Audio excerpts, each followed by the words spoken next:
Our third prepared speech for tonight will be from Kazmira Kett. This is project number 10 from the Competent Communicator Manual.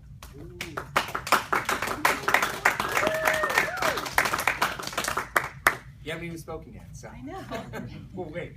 Obviously 10 is to inspire your audience from the Competent Communicator Manual. Her objectives are to inspire my audience by appealing to noble motives, challenge the audience to achieve a higher level of beliefs or achievement, appeal to the audience's needs and emotions using stories, anecdotes, and quotes to add drama, and avoid using notes. The timing, Mr. Timer, will be 8 to 10 minutes. The title of the speech is 40 before 40, yes, yes, no. And there's some notes, which I'll read before we introduce her. Kazmira's Icebreaker in March introduced you to her 40 before 40 project. At that point, she was 5 months into her year-long project. She's now less than 3 weeks from completion and her final speech in the Competent Communicator Manual, and she will be sharing lessons that she learned. So, 40 before 40 with Kazmira Kett. Please welcome Kazmira Kett.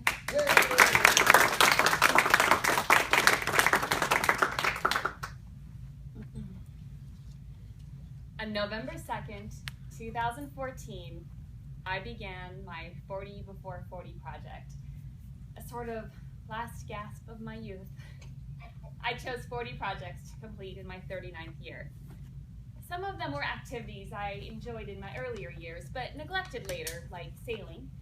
Some were things I'd always wanted to do, but never seemed to find time for, like a sewing class. And others were feats I was afraid I would soon be too old to do, like skateboarding. I said yes to 40 adventures. And along the way, I said yes to so much more than 40 adventures. I said yes to expanding my comfort zone.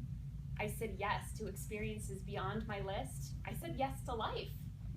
And I had to say no, too. Early in my project, I came across a quote from Neil Donald Walsh. Life begins at the end of your comfort zone. I took that to heart. Some of my adventures were obvious stretches of my comfort zone. I jumped out of a plane, I went rafting down Class 4 rapids, and I learned to paddleboard. But those physical stretches were predictable. What I didn't expect was that one of my 40 before 40 activities, a 365 photo project, would challenge my social comfort zone. A 365 photo project involves taking at least one photo each day for a year. Ideally, this photo is well composed, it's meaningful, and it represents the day. I'm 346 photos in, and I wouldn't say that every photo in my set meets that criteria, but on day 3 of the project, I was still feeling ambitious enough to try something out of my ordinary, photographing the old men playing bocce ball at East Patel Park. I'd seen them at it before. The locked and fenced private club seems to only be populated by aged men. And on a warm Tuesday afternoon in early November, I was sure I would catch some of those retirees lobbing balls down the bocce court. My plan was to take some action photos through the fence and then beat a hasty retreat before I had to actually interact with the strangers. When I got there, though, the court was quiet. One man was sitting on a bench and another was spinning in circles. I wanted to leave, but I pretended I was someone less socially awkward, and I asked them if they were planning to play. The spinner said he only refereed, and then the bench warmer asked me to play. My first instinct was to say no, because if there's anything I like less than talking to strangers, it's playing games. But duty called, so I said yes. I'm sure I looked silly, and I know that I played badly. Octavio was well on his way to beating me when 2 more gentlemen arrived to gawk at the crazy lady playing bocce ball in high heels and short shorts.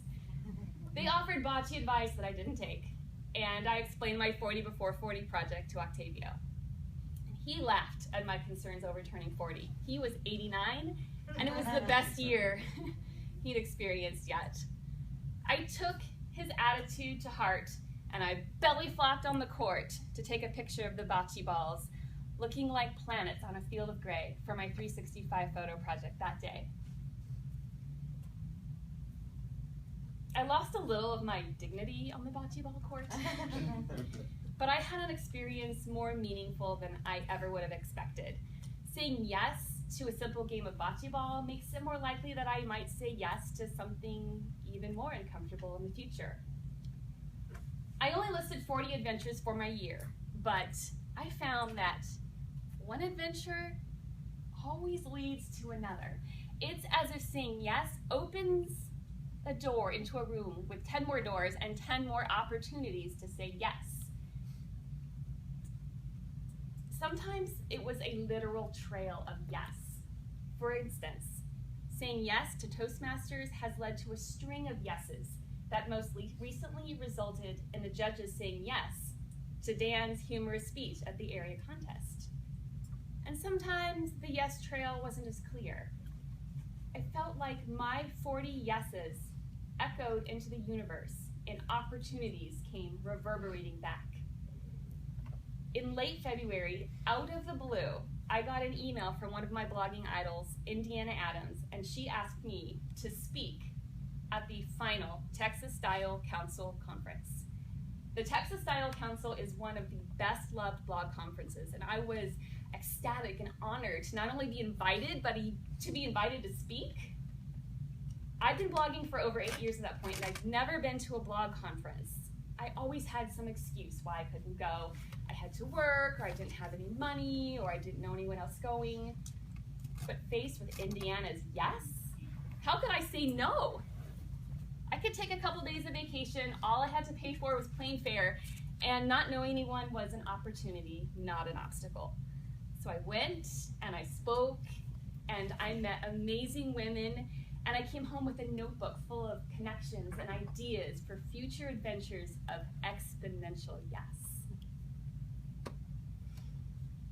I started the year with an idea that these would be my last 40 adventures and then I'd retire into middle-agehood. But I have found that as long as I keep saying yes, adventures beyond my ken will continue to come to me. As those yeses were rolling off my tongue and echoing back, I eventually got to a point of yes capacity. One of the most important lessons I learned over the year is that every yes is a no to something else. At first, the no's were easy. I just kept the unproductive activities. No to television, no to manicures, no to evenings spent online shopping. I didn't even realize I was saying no because I was so busy saying yes. And I said an enthusiastic yes to starting a photography business with Dan last spring. We created the LLC, we built the website, we ordered the business cards, we bought all the equipment, and we plan to spend all of our spare time building our photography business. My neighbor Jessie was growing her pet grooming business, and we partnered on a booth at Petapalooza. She did airbrushing and nail trims, and I did complimentary after photos of her clients and offered discounted pet portrait sessions. I also accumulated an additional 12 names for our mailing list and had a couple approach me to photograph their wedding. Soon after that, Dan lined up a headshot client for us, one of his actress coworkers. We spent an afternoon taking headshots. She was thrilled with the results. My neighbor asked me to do another event. Dan got another headshot client, and I realized that I could not work full-time, complete this 40 before 40 project, and start a photography business. So regretfully, I had to say no to Jackspur Photography. But I like to think of it as less of a no and more of a no for now. The optimist in me wants to think that I can always say yes, but the realist knows that sometimes we have to make a choice, and that choice is sometimes no. I'm almost 40, and I'm almost done with my 40 before 40 project. I intend to continue some of my 40 before 40 activities, and I have new ones planned already. I want to start a mobile hair salon. I want to spend a summer in Yosemite. I want to write a book or two. I want to landscape our yard. I want to change careers. I want to be a big sister. I want to go back to school. And I will say yes to some of these. I will say no to others, and I will say no for now to the rest.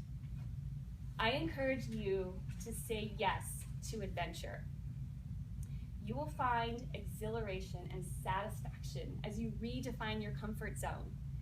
Your adventures and your changed attitude will lead to limitless possibilities. And you will find your life enriched with your pick of opportunities. Say yes to the best of them and be your best.